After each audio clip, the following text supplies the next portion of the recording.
First, I want to thank everybody for coming. I want to introduce my wife, Ann, to my right. She's a registered nurse at Jackson St. Luke's. And to my left, I know he's quite disappointed because he got pulled out of school, is my son, Joey. So this is Joey Hennessy. My daughter, who's a little bit older, in college, decided that a spring break was much more rewarding than coming to a press conference. So she's on her third day in Florida, and we're all envious. Not upset. We're just envious that she couldn't make it today.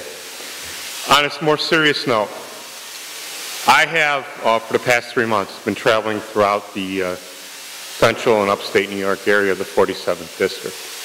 I've talked to farmers, I've talked to people on fixed incomes, I've talked to small business owners, and I've talked to families that are working 3 jobs in a household just to survive.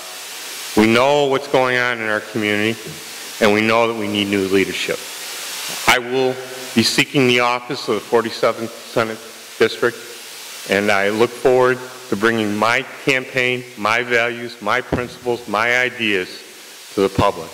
In fact, I want to openly say I'm friends with Joe Griffel. I look forward to the campaign, but I also think it's very, very important that we debate everywhere and anywhere during this campaign. So I hope the Griffel campaign and our campaign can organize 10, 15 debates from Messina, New York, to Potsdam, to Lowville, and Boonville, and Waterville, and Sherrill, and Utica, and Rome. We need to be in front of the public to discuss our issues, separate us so people know our differences.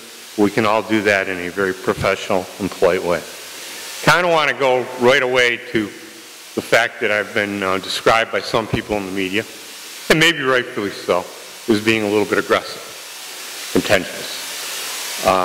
If me working with members of the Democratic caucus and putting together an airport committee to solve the problems that we now see prior to spending the money, then I'm aggressive.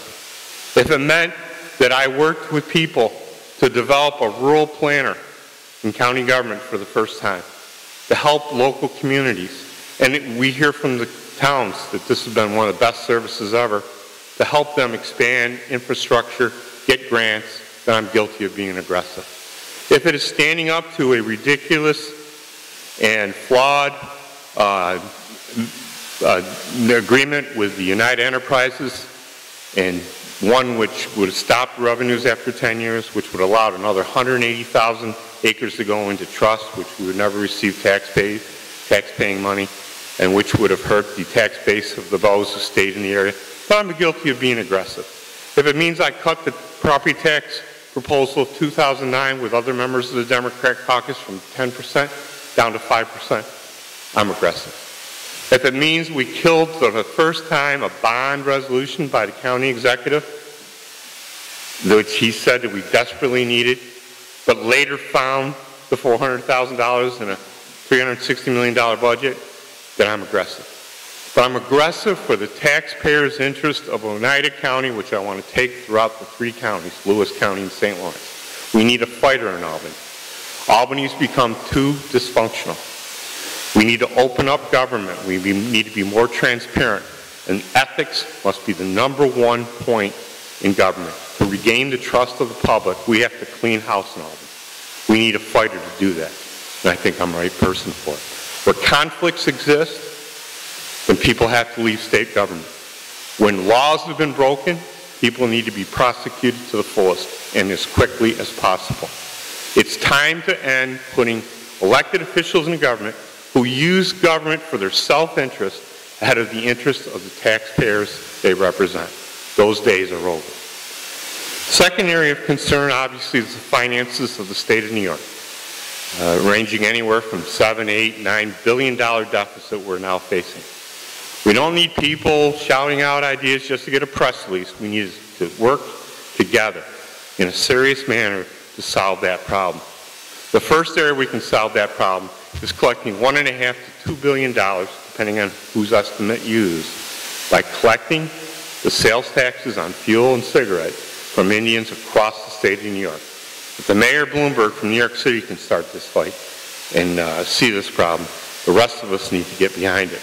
and we need to sit in the governor's office until he collects it. No more talk, it's time for action.